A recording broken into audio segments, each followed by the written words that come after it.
Bom dia. 357 presos serão beneficiados a partir de hoje com a saída temporária de Natal. Ainda é preocupante o número de casos de microcefalia no país e as mães devem ficar atentas ao pré-natal. No estúdio, vamos falar sobre o saldo negativo de empregos formais no estado. E mais, Comunidade do Anjo da Guarda realiza o espetáculo Alto de Natal. Hoje é 23 de dezembro de 2015 e o Bom Dia Maranhão já está no ar.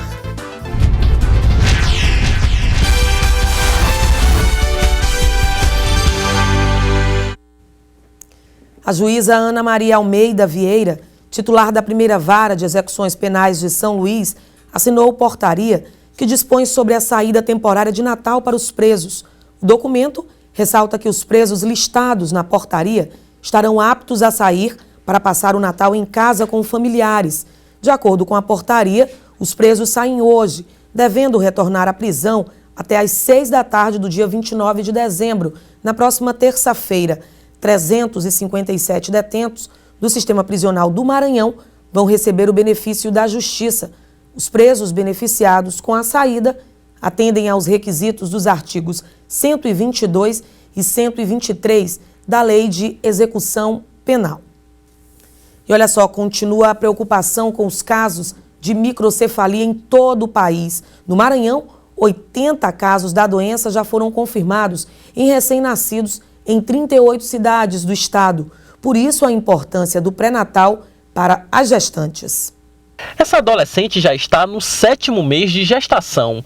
O avanço no quantitativo de bebês nascidos com microcefalia tem preocupado a jovem. Hoje mesmo eu fui no médico, ela me passou para me fazer uns exames, para me bater ultrassom, para saber se está tudo bem com o bebê. Existem sim motivos para tanto temor. De acordo com o último boletim divulgado pelo Ministério da Saúde, de janeiro até 19 de dezembro, foram notificados em todo o país 2.782 casos suspeitos de microcefalia em 618 cidades brasileiras. Isso é uma constatação que a gente já previa, que é um grave problema de saúde pública, com repercussão social, inclusive, porque muda até o comportamento das pessoas. Nós temos pessoas, mulheres em fase idade gestacional e que estão absolutamente alarmadas com a possibilidade de contrair o Zika e, consequentemente, a microcefalia nas criancinhas. No Maranhão, até o último dia 21, 80 casos de microcefalia foram confirmados em recém-nascidos, em 38 cidades do estado.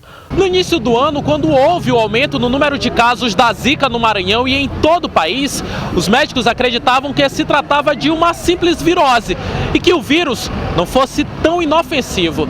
Na verdade, até hoje, os especialistas não sabem precisar quais as reais consequências que essa doença pode causar no organismo do ser humano. É muito importante que a mulher nesse período se proteja. E aí, infelizmente, nós estamos lutando por uma vacina, que seria a maior proteção. Vacina essa que tem que ser prévia à gestação. E, para não acontecer também, a mesma coisa em relação à rubéola também, que é feita antes, não pode fazer essa vacina uma vez gestante. E há todo um cuidado especial com o uso de repelente, por exemplo, proteção. E que a gente sabe que isso não é tão fácil, isso não é tão simples. Mas é fundamental, como você ressaltou muito bem, a importância de um pré-natal. Fazer um bom pré-natal é mandatório. E a Defesa Civil Municipal realizou durante o mês de dezembro a atualização do mapeamento das áreas de risco 2015 e 2016. Os resultados da atualização mostram que São Luís reduziu 6 áreas de risco, mas ainda possui 60. Durante 3 dias, os agentes percorreram áreas de risco de deslizamentos de encostas, visando avaliar a situação em que se encontram estas localidades. Para o mês de fevereiro estão previstas campanhas de prevenção de riscos e desastres.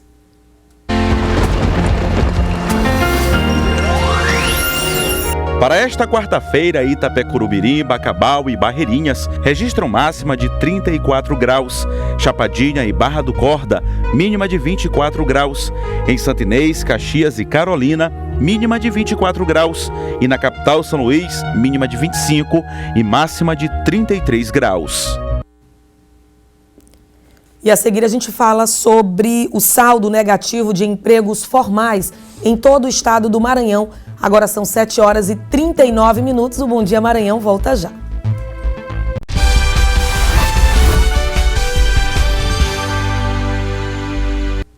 E um posto de saúde em Imperatriz fecha as portas no intervalo de 1 hora por medo de assalto. Quem procura por atendimento precisa esperar na rua. Estamos aqui desde as 11 horas da manhã. O rapaz botou o pessoal para sair para fora. Tá aqui, ó, posto trancado, um monte de gente pro lado de fora. E tem uma criança aqui operada. Essa criança fez uma cirurgia dos rins. Tá proibida, querendo beber água. Sabe que com o copo na mão para beber água, eles não abrem para a criança beber água. À tarde, visitamos o posto e encontramos a mulher que fez a denúncia. Porque a gente já está cansado de todas as vezes quando a gente vem para cá pro posto, a gente tem que chegar cedo para poder conseguir uma consulta. No entanto, quando é às 12 horas da tarde, eles botam as pessoas para fora, trancam o posto, porque está acontecendo muitos assaltos aqui. No entanto, as pessoas que ficam por lá de fora podem ser assaltadas? Segundo a direção da unidade de saúde do bairro Vila Nova, o motivo pelo qual o posto de saúde fecha as portas de meio-dia a 1 hora da tarde é mesmo o medo de assaltos. O problema é que a decisão obriga os usuários a aguardarem do lado de fora. E o pior, correndo o mesmo risco. As portas ficam fechadas no horário de almoço dos funcionários, quando a presença de pacientes é menor. As portas abertas, segundo a direção, pode facilitar a entrada de pessoas com a intenção de praticar furto ou roubo. Acho incômodo uma coisa dessa para ser um posto. Eu acho que não merece ser fechado assim, não. A direção da unidade de saúde também afirmou que os pacientes com atendimento marcado para a tarde são orientados a chegar a partir de 1 hora. Mas Dona Cristina diz que seguir a recomendação é voltar para casa sem o atendimento. Não consegue, porque sempre tem uns que chegam na frente, outros, né, e não dá certo. Tem que chegar mesmo antes para poder pegar, para ser das primeiras, senão a gente é 20 pessoas para consultar. Se a gente não chega antes, fica das últimas, aí chega de noite em casa. Absurdo, bem complicada a situação, viu? E olha, a gente fala agora de economia. A Bovespa teve alta de 0,62%. aos 43.469 pontos. O dólar teve queda de 0,85% e vale R$ 3,98. O peso teve queda de 1,66% e vale 30 centavos. O euro também teve queda de 0,64%, cotado a R$ 4,36. Divulgado o balanço de admissões e demissões no Maranhão.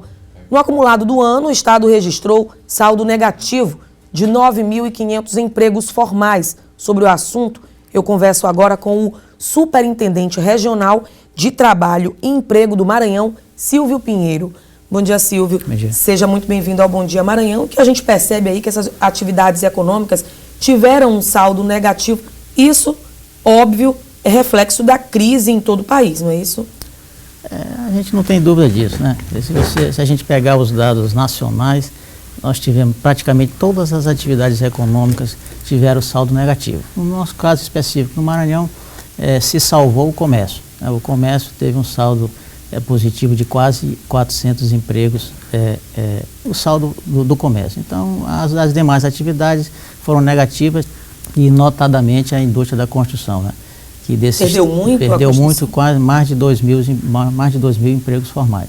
A gente não tem dúvida que realmente é um reflexo do momento em que passa o país. E essa queda nos empregos formais, de alguma forma, influenciou também a queda, principalmente na contratação temporária, que a gente sempre ouvia muito falar, principalmente nas festas de fim de ano, um aumento nessa contratação. Isso de alguma forma influenciou? Com certeza, né? Do comércio, esses 400 empregos formais que foram criados no comércio, desse saldo positivo, nos anos anteriores esse número era muito maior. Esse número era maior justamente em função dessas contratações temporárias que ocorrem com maior frequência e maior quantidade nessas datas festivas de final de ano. Tem como identificar quem sofreu mais, qual setor sofreu mais? A gente só falou ainda há pouco da construção civil. Esse setor foi o pior, assim, o que sofreu mais? Tem como enumerar ou é muito complicado essa? Não, os dados do CAGED, né, que é um cadastro de admissão e demissão, eles apontam essa informação. O setor, no caso específico do nosso estado, o setor que foi mais abalado, né, mais afetado por esse momento, durante esse mês de novembro, foi o setor da construção civil, né, que teve um saldo negativo de mais de 2.000 Dessas 3 mil do Maranhão, 2 mil foram na indústria da construção. E aí a gente informou, eu inclusive falei quando eu estava chamando a sua entrevista, que o Estado registrou saldo negativo de 9.500 empregos formais. Isso ao longo de todo o ano, não é isso? Exato. Esses 9 mil, 3 mil, esses 3 mil que nós falávamos ainda há pouco, foi só do mês de novembro. Esses 9 mil foram durante o ano que está vigindo. Então a gente verifica, né, que realmente os empregos estão sendo afetados por esse momento que passa o país. E aí a gente não tem como não falar desse momento em que passa o país, que é essa crise, que as pessoas não querem falar o nome, mas ela está aqui, muito próximo de todo mundo. A gente também acaba falando do 13º salário. Muitas reclamações chegam ao nosso departamento de jornalismo com relação ao 13º. Quem ainda não recebeu o 13º salário? O que deve fazer? Quem deve procurar? Veja, a gente sabe, né, o 13º salário é um direito, né, garantido ao trabalhador, é um direito constitucionalmente garantido ao trabalhador, previsto também na consolidação das leis do trabalho, e que todo empregador tem que honrar esse compromisso de pagar os 13º do seu trabalhador. E a gente também quer destacar que isso se aplica ao trabalhador doméstico, né? Quer dizer, o trabalhador doméstico também faz jus ao 13º salário. O 13º salário, consoante a lei determina, ele deveria ser pago em 2 parcelas, né? A primeira até 30 de novembro e a segunda até o dia 20 de dezembro, que já passou. Então, teoricamente, todo trabalhador já deveria ter recebido o seu 13º. Aqueles que ainda não receberam, compete ao Ministério do Trabalho, né, por meio da Auditoria Fiscal do Trabalho, fiscalizar o cumprimento da legislação. Então, o trabalhador, para isso, ele precisa denunciar. Ele precisa ou comparecer no Ministério do Trabalho, na nossa superintendência, ou então por meio de um telefone que nós estamos disponibilizando, telefone 3213-1978, para que ele faça 1987, né? 1987, 3213-1987, para que ele faça a sua denúncia. Uma vez coletando essa denúncia, a gente vai fazer uma apuração. E com certeza nós iremos em todos esses locais de trabalho em que o trabalhador denunciar. E lá chegando, se verificar que o empregador ainda não pagou o 13º, ele será penalizado consoante determina a legislação, que é por meio de um auto de infração, e que esse auto de infração resultará uma multa administrativa. 3213-1987. 3213-1987. E aí o senhor falou nessa denúncia. Como é que vai funcionar agora nessa época de festas, né? Período do Natal? Como é que então vai funcionar?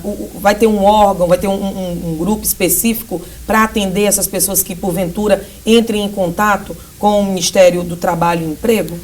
Vão funcionar em regime de plantão, por exemplo? Com certeza. Nós recebemos essa denúncia, nós temos uma escala de plantão em que alguns auditores fiscais do trabalho estão deslocados para verificar especificamente essa denúncia. Então, essas denúncias serão apuradas nesses locais e também é importante dizer que não só o empregador, nesse caso específico, ele poderá estar sujeito a 2 tipos de penalidade. Uma por não ter pago ainda o 13º, outra por ter pago o 13º fora do prazo legal. Com atraso. Com atraso, né? Então, essas seriam as 2 penalidades possíveis. E também dizer que essa multa administrativa prevista na CLT, ela é mais ou menos algo em torno de 25% do salário mínimo por cada trabalhador encontrado em situação irregular, né? É mais ou menos R$200 por cada trabalhador encontrado em situação irregular. Algumas situações também que chegam ao nosso jornalismo é de que esse 13º estaria sendo parcelado por algumas empresas. Isso é inédito, não é isso? O que a pessoa, o que o trabalhador pode fazer? Ele deve aceitar esse parcelamento? Isso é normal? É comum? Veja bem, teoricamente isso não seria possível. Que a legislação ela já estabelece que o 13º seja pago em 2 parcelas nas datas que ela determina. Fora disso, está fugindo da legalidade. Mas a gente tem que trabalhar com a razoabilidade. Então, você há de convir que esse momento em que o país passa, se o trabalhador, por meio do seu sindicato, compactuar com a empresa, né, sentir realmente a dificuldade que a empresa está tendo em honrar o seu compromisso e aceitar um acordo dessa natureza em que seja parcelado o 13º salário, aí o Ministério do Trabalho, nós vamos ficar numa situação em que a gente não interfere, a gente opta, partindo desse princípio da razoabilidade, nós não vamos interferir nessa questão. Um acordo entre empregado e empregador. Exatamente. Eu conversei com Silvio Pinheiro, que é superintendente regional de trabalho e emprego do Maranhão. Obrigada. Bom dia. Obrigado, bom dia. E a seguir você vai saber mais sobre o espetáculo Alto de Natal, 7h51. Eu volto já.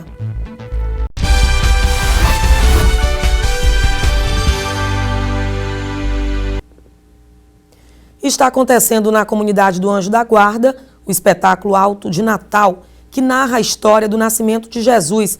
Vamos ao vivo saber mais informações sobre esse espetáculo com o repórter Clécio Bertozzi.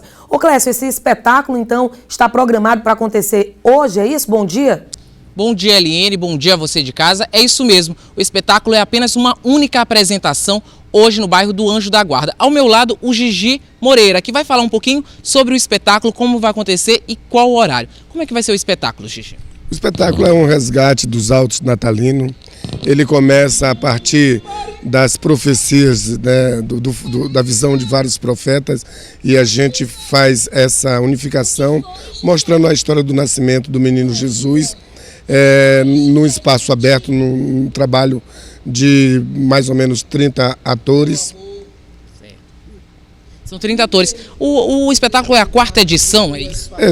O nosso 4º ano é um projeto de se fazer ele como um espetáculo de tradição no período natalino para a comunidade, já que a gente tem uma referência da Via Sacra. No começo do ano a gente trabalha para que a gente possa ter o alto ao mesmo nível. O núcleo já existe há quanto tempo aqui na capital? Na verdade, o grupo já se reúne há mais de 10 anos. Agora, o núcleo de produção, a nível artisticamente, já produzindo mais profissionalmente, já estamos com 5, 6 anos. Certo. A entrada é gratuita? Como é que vai funcionar? É aberto, é na Praça da Ressurreição, lá no Viva Anjo da Guarda, a partir das 19h30. Todos os públicos, vai de quanto a quanto a idade dos atores? O espetáculo é aberto para todo mundo, os atores vai a partir de 16 até senhoras de 70 anos. Certo. Muito bonito. O espetáculo vai contar o nascimento de Jesus. Esse momento que a gente está vendo agora ao vivo, qual é o momento? Esse é o momento do reencontro de José e Maria, após ele reconhecer de que isso era uma divindade, que isso foi a palavra de Deus, foi um dom que Deus deu a Maria para nos trazer o Salvador. Certo. O espetáculo é apresentado todo ano à comunidade, né? Este ano o nosso projeto teve um problema porque ele é apresentado em 10 bairros durante o mês de dezembro. Mas esse ano, com a crise financeira, não conseguimos o recurso para essas edições. Portanto, faremos só uma hoje, às 19h30, na Praça da Ressurreição, Anjo da Guarda. Vamos reforçar então o convite para quem está em casa assistindo, que quer assistir o Alto Natalino. Pois é, convidamos todo mundo a prestigiar o nosso espetáculo Alto Natalino 2015, hoje às 19h30, na Praça da Ressurreição, Anjo da Guarda. Isso aí, vamos continuar vendo. A apresentação é com você, Eliane. Maravilha, viu? Vale a pena conferir. E olha só, cerca de 100 crianças do bairro da Alemanha foram presenteadas como parte da campanha dos Correios, dedicada ao Natal. O agradecimento pelos brinquedos veio através do sorriso. É possível notar a alegria em cada um desses rostinhos. Também não é para menos. Papai Noel se antecipou e presenteou todo mundo. A Isha fez um pedido especial e foi prontamente atendida. Uma bolsa escolar. Já o Iago pediu uma bicicleta, um sonho antigo. E não é que Papai Noel atendeu o desejo do garoto, que já saiu logo pedalando no presente novo. Uma bicicleta. E aí, teu pedido foi atendido? Foi. E aí eu tô vendo aqui que tu já tá como tua bicicleta do lado. Tá feliz com o presente? Sim. Os pequenos escreveram cartinhas e as enviaram para o Papai Noel dos Correios. Depois disso, servidores do Tribunal de Justiça e também da Corregedoria Geral de Justiça adotaram essas cartinhas. Só aqui no Centro Beneficente Nossa Senhora da Glória, cerca de 100 crianças foram atendidas. Ou seja, tiveram os seus desejos realizados. A instituição dá assistência a mais de 200 pessoas, entre crianças, adultos e idosos da comunidade. Sem esta iniciativa, o Natal de todas elas seria bem diferente. Sem dúvida, um pouco mais triste. Uma felicidade para a gente ver a alegria, né? O sorriso deles, saber que eles estão recebendo algo que eles pediram, né? Então, para eles receberem, eles fizeram uma cartinha e foram agraciados com essa atitude louvável desses funcionários que são solidários, né, em atender a um pedido de uma criança. Depois de um dia recheado de boas surpresas, o desejo de todos aqui é um só. Feliz Natal! E olha só, o Sampaio Basquete e Santo André voltaram a se enfrentar na noite de ontem no estado de São Paulo. O time maranhense voltou a vencer pelo placar de 82-63. O tricolor já havia derrotado a equipe paulista na segunda-feira. Com a vitória, o Sampaio permanece bem na Liga Feminina de Basquete, com 8 partidas, sendo 6 vitórias e apenas 2 derrotas. Agora a competição dá uma parada e só volta em 2016, no dia 21 de janeiro. O Bom Dia Maranhão termina agora. Outras notícias no portal idifusora.com. Fica agora com mais um pouquinho das imagens do espetáculo Alto de Natal. Até amanhã.